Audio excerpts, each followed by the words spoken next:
Hey, what's up, you guys? My name is Esley Greer from Entertainment Fanatic Reviews, back with another review, and today I'm asking the question, is Scream 3 underrated? But on top of that, I have something to admit to you guys, like I've admitted with the first two Scream films. I've never seen Scream 3, so it's going to be an interesting take. So yeah, let's get started.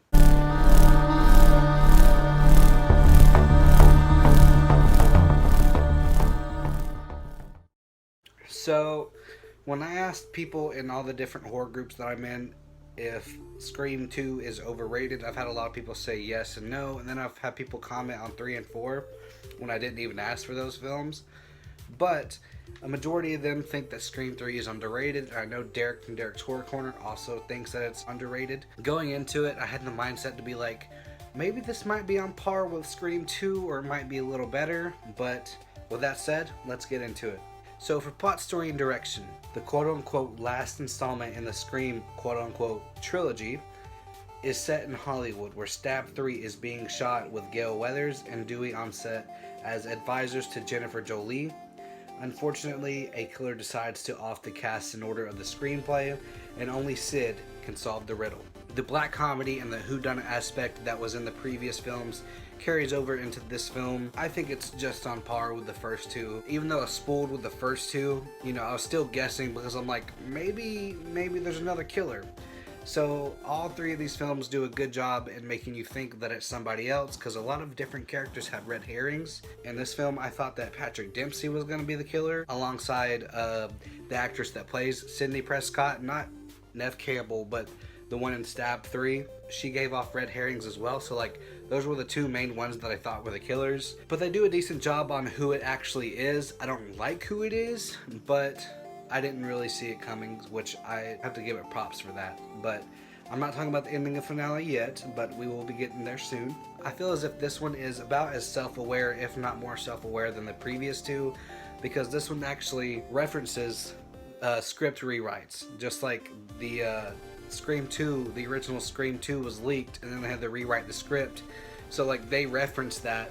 They reference Scream 2 without even you knowing. Like if you know the behind the scenes of Scream 2, then you actually get it, which I thought was really cool, and I thought it was really self-aware. Again, this film utilizes its own score, but it's also not that memorable. So for plot, story, and direction, I'm gonna give it a 3.5 out of 5. And so on to the kills, gore, and effects. Again, we get a little bit of creativity, not that much, because we do see someone get blown up in an explosion, which I thought was really cool and hasn't happened in the series yet.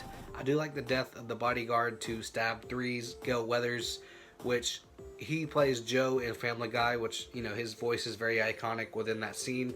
I didn't like him as a character, but when I finally got to see him, stabbed to death, very satisfying. I mean, given it's stab, but he was just a dick.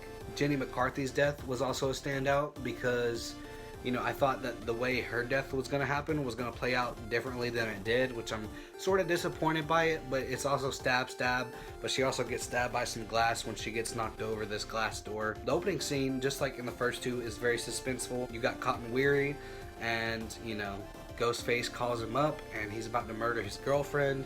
But that's all I'm going to say on that. You need to watch it for yourself, because I'm like, oh, this film is going to go in this direction, but it doesn't, but it does. The ending as well is another highlight, I guess, because, again, it's very suspenseful, even though we know that Sidney Prescott and Dewey and Gale Weathers is not going to die in these films, because they're in all four of these films.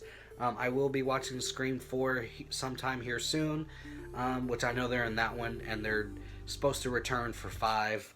So yeah, it still is suspenseful, even though we know that they're not gonna die. So for kills, gore, and effects, I'm gonna give it a 3.5 out of 5. And so on to the acting. Whew, I'd say this one probably has the best supporting cast and cameos out of the whole franchise so far, because I haven't seen Scream 4 yet. You have the likes of Patrick Dempsey, Jenny McCarthy, Lance Henriksen, Carrie Fisher, Matt Kieslar, and I forgot this actress's name, but she plays in Dazed and Confused and also Superman Returns.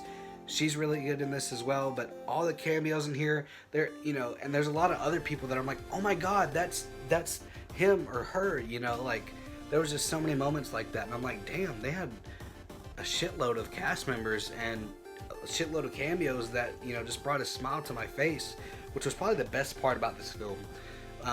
Because you just have all these actors and actresses in one horror film, which I thought was really cool. And our main cast is great as always. You know, you got Neve Campbell, David Arquette, and Courtney Cox. They're all really good in here. And I love Randy's little cameo in it as well. Like, dude, that made me smile when I seen him on screen. I mean, he wasn't on screen, but he was on screen within the screen, which was really cool. For the acting, I'm going to give it a 4.5 out of 5. And so on to the ending and finale. So, spoilers, they change up everything you know about Cindy and her mom. Cindy's mother was a horror movie actress, I think in the late 60s or early 70s. So you find out that during that brief period of time, she also had another kid, which I think is older than Cindy, if I'm not mistaken. And who is the killer, you might ask? That kid that she just so happened to abandon. Like, she abandoned this kid, and like she had a little family with Cindy Prescott's dad. And I mean, my wife liked this twist more than I did. I wasn't really a fan of it, but I will say I have seen the ending to this one, but I forgot about it. But then, you know, when I was watching it last night, I'm like, oh yeah, I've seen this before. And I thought Scream 3 was Scream 1. So I'm like, this is really weird. Her brother's trying to kill her. But no, this is the third film, and they're trying to switch things up, which I didn't really like it. It's just not my cup of tea. So for ending and finale, I thought it was decent. Like, I thought it was suspenseful, but that's pretty much all it had going for it. I didn't care for the brother-sister aspect. You know, they did that in Halloween too, but... So for ending and finale, I'm going to be nice and give it a 3 out of 5, because like I said, it was suspenseful. And so on to the main question. Would I watch it again? Yes, but like I've said before, if I wanted to watch a Scream film, I'm just going to go with the first film, because I really liked that one, and I found Scream 2 to be overrated. And this one was on par with Scream 2, like it's a bit disappointing. And would I say it was underrated? Yeah, because, you know, the score I'm going to give it is probably a lot higher than a lot of people have given it before, because I've seen people say this is the worst of the franchise, and they give it like a 3 out of 10. But for me, I'm going to say that Scream 3 is a background movie, which is pretty much a 3.5 out of 5 in my book, which is also a 7 out of 10. I thought it was decent enough. It's not as good as the first two, but would I say it's underrated? Yeah, I mean, it's so-so. I've seen a lot of people give it hate, and I get the hate, but I also get the people that say that this one's highly underrated and it's one of their favorites in the franchise. I get that. But for me, like I said, it's a 3.5 out of 5 in my book.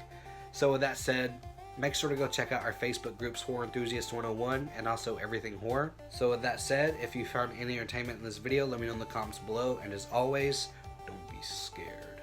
To like, comment, subscribe, and share would be highly appreciated. And peace.